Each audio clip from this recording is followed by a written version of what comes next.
Hi, this is the Lehigh Acres Church of Christ, and I'm Jody Davis. Mars, going to Mars, walking on Mars, building cities on Mars is a gigantic thing in our culture today. It's becoming a very big thing in politics. It's become something that has been romanticized, and it appeals to the adventuresome spirit of a lot of people. As a matter of fact, we have NASA actively working on long-term projects eventually to put man on Mars, to actually have feet, touch the ground. We have Elon Musk, who is also very involved in the Mars project. Elon Musk refers to Mars as a fixer-upper of a planet, and it draws visions in a society of like a little Earth, something that can be an Earth, and maybe even the slogan, Mars, the new Earth, could apply here. There's a nonprofit Mars One Foundation that just ended a 19-week cycle to have applications for people to apply to actually go to Mars. They're wanting to send teams of 4 on one-way trips to Mars colony missions starting in 2023. Note that one-way trips. An astounding 202,586 people applied for this to go on a one-way trip to Mars. So what I would like us to do here for a few minutes, let's just consider this fixer-up of a planet, as Musk calls it.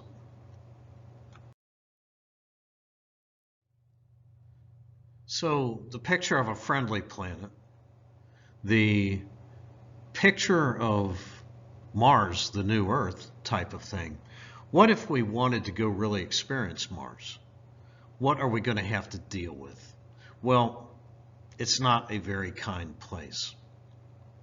The low atmospheric pressure would evaporate all your bodily fluids rapidly, while there would also be essentially no breathable air, so you would immediately begin to suffocate. All this without the protection of a bulky spacesuit. Now, this doesn't even mention temperatures that would freeze you to death, and it also doesn't mention an atmosphere that blocks no radiation, so you would be bombarded with lethal radiation. So Mars doesn't look like that friendly of a spot when you begin to consider these things. If I wanted to take a stroll on the Martian landscape in my favorite t-shirt and blue jeans, I would have about 10 seconds of consciousness. And it says here on the screen about 10 seconds to enjoy the barren landscape. I would use that word enjoy very loosely. I would put it in quotation marks, because during that 10 seconds, well, look on the other side of the screen and you're going to see what's going to be happening. So Mars, the next Earth, I'm not too sure about that. I don't think that Mars is going to work, but you know, we have plenty of other planets in our solar system. Let's take a look at those.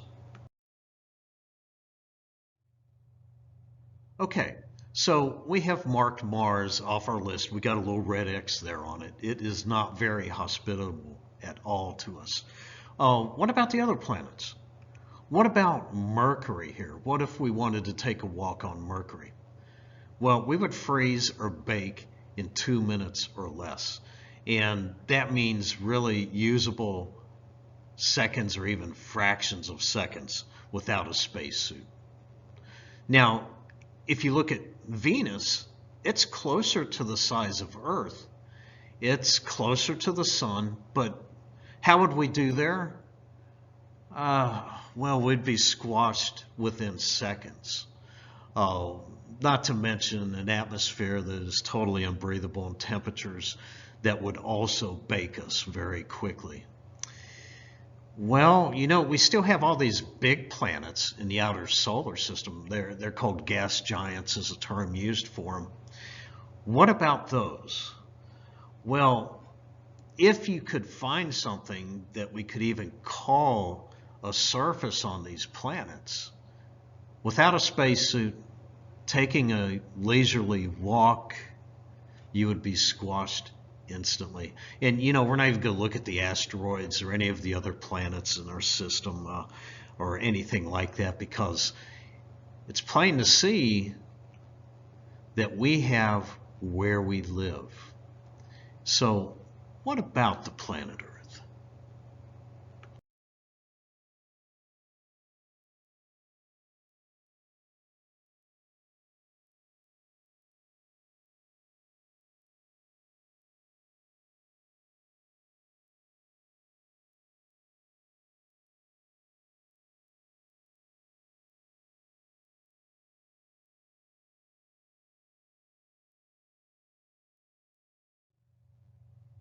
Indeed, the planet Earth, our home world, seems to be the most luxurious place where we can live. We can actually go out in our favorite t-shirt and blue jeans and walk around the landscape. Just recently, a few years ago, in October 28, 2014, Brian Edward Cox, a physicist, a professor, Royal Society University Research Fellow, PPARC Advanced Fellow at the University of Manchester, member of the High Energy Physics Group at the University of Manchester, very credentialed young man, a very bright face and popular face in science today. He was cited in the Sydney Morning Herald in an article by Tom Decent. And he said this: the process which led to the creation of humankind on Earth was a fluke. And he's talking from an evolutionary standpoint. And it is highly unlikely it has been repeated anywhere else in the galaxy. He's talking about the uniqueness of life on Earth. He also went on to say he believed humans were the only form of civilization in our galaxy, despite the astronomical number of other planets in it. And truly, there's thousands of planets that have been discovered around other stars. And then this quote from him: there is only one advanced technological civilization in this galaxy, and there has only ever been one, and that's us. And then this comment: we are unique.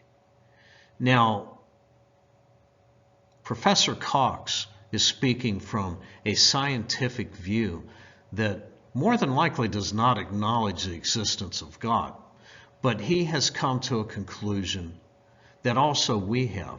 Indeed, we are, on this planet Earth, unique. We are unique, and we live in a uniquely habitable world in this universe. When we turn to Genesis 1:1, we read, in the beginning, this is the beginning of time, God created the heavens and the earth. God created in the beginning all that we see in this unique world that we live on. In John, the first chapter, verses 1-3, we read, in the beginning was the Word, and this is Christ, and the Word Christ was with God, and the Word Christ was God. He, Christ, was in the beginning with God. That's in the beginning when God created the heavens and the earth in Genesis 1:1. Verse 3 goes on to tell us all things were made through him, Christ.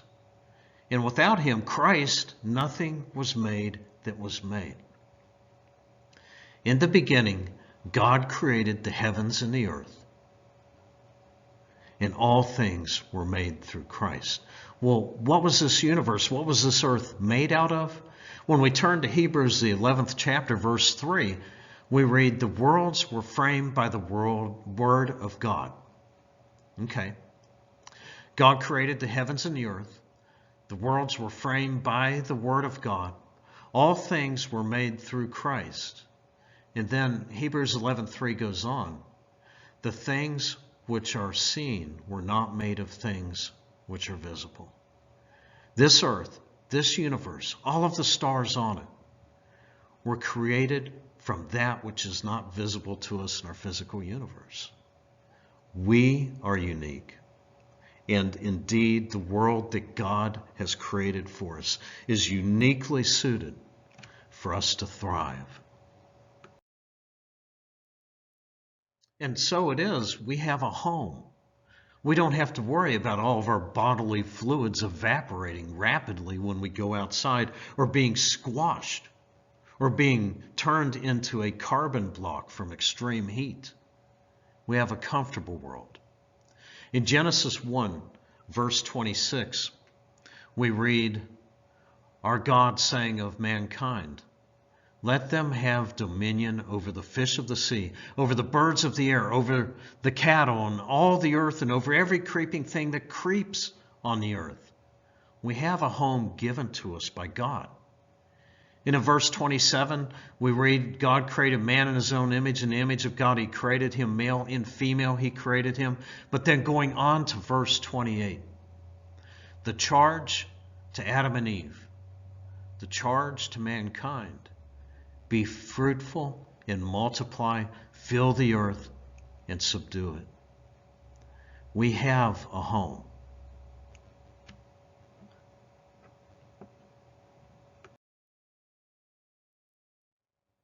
So not only do we have a home, we have a home that will last.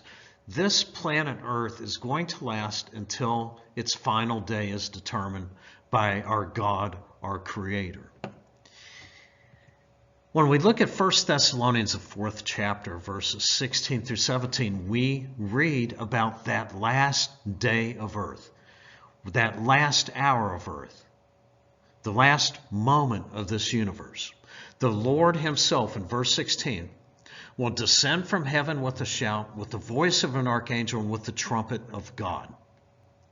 Then in verse 17, we who are alive and remain.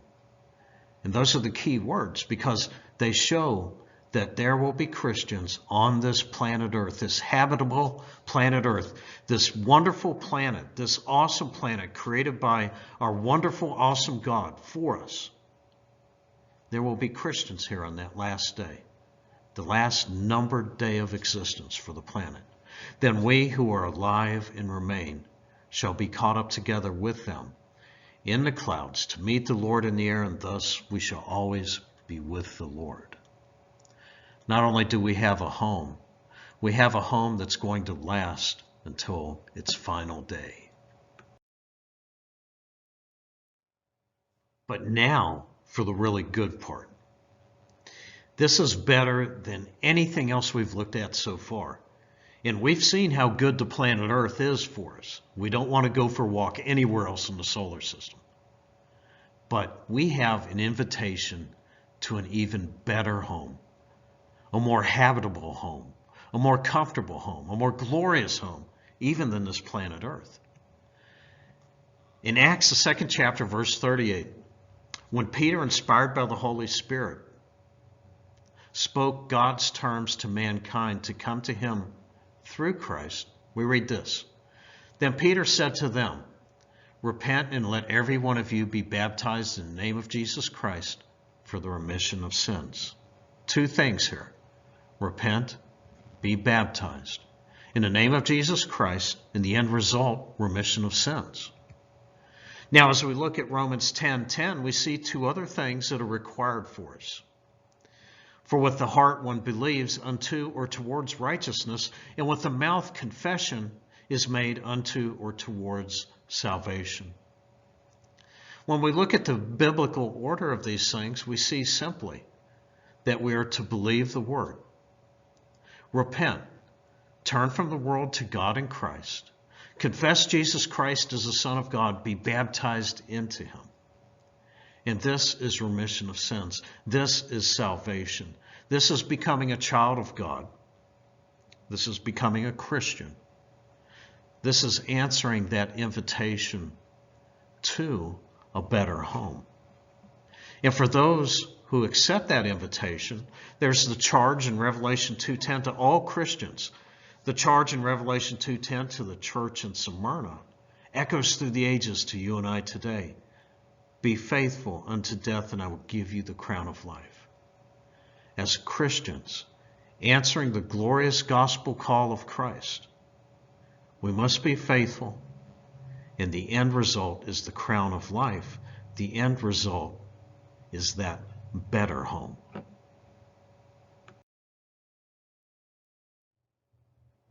And that better home is a home forever. We look at 1 Peter 2:11. Beloved, I beg you, and Peter writing to Christians, as sojourners and pilgrims. That's the status of the Christian in this world. Travelers, walking upon the face of the earth. And a traveler travels somewhere other than their home. Look at Philippians, the 3rd chapter, we'll look at verse 20. For our citizenship is in heaven, from which we also eagerly wait for the Savior, the Lord Jesus Christ. As we look at these verses, we see we're travelers here on the planet Earth. In our true citizenship, our true home is in heaven. And so we wait here for the Lord Jesus Christ. Then going on to verse 21, we read, the Savior, the Lord Jesus Christ, who will transform our lowly body, this earthly body, that it may be conformed to his glorious body. Well, John puts it another way in 1 John 3:2. We know that when he is revealed, we shall be like him, for we shall see him as he is. We're talking about the home forever. We're talking about being changed for that home forever. And as we look at this lesson, we look at the earthly things, people dreaming of faraway planets, of future homes. We look at the home that we have now, created by God. We realize that we have a home. We have a home that's going to last till the final days of this earth. And we have an invitation for a home that will last forever. And the question here is, as we look at this short lesson, have you answered that invitation? Have you elected to choose that home forever once our life on this world is done?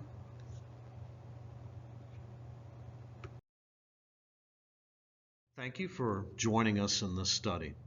We hope that it's enabled us to consider some things, and maybe some things even that we haven't thought of before. And the main point of all this, though, is to consider things, to look at things. Let's go to God's Word. Let's go to the truth. Let's see what God says about it. Let's see what God has done about it. Let's see what God wants us to do in the end result of that. Let's pray.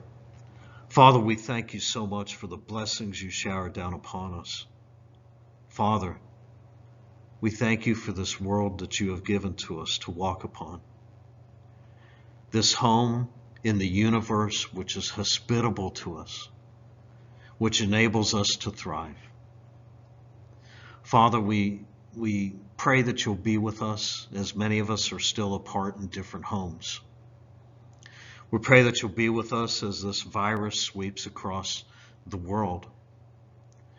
We pray that your loving hand will be with us, that we may all be able to assemble together again in your name, as the condition of this virus and as our health concerns warrant. Father, be with us. We pray that we may look ever more earnestly at your word. We pray that hearts, Father, that haven't been open to your word may be open, that they may see your truth, that they may see what you want us to do to be with you forever. Father, we pray that you'll be with us, you'll watch over us. In your Son's most blessed and holy name we pray. Amen.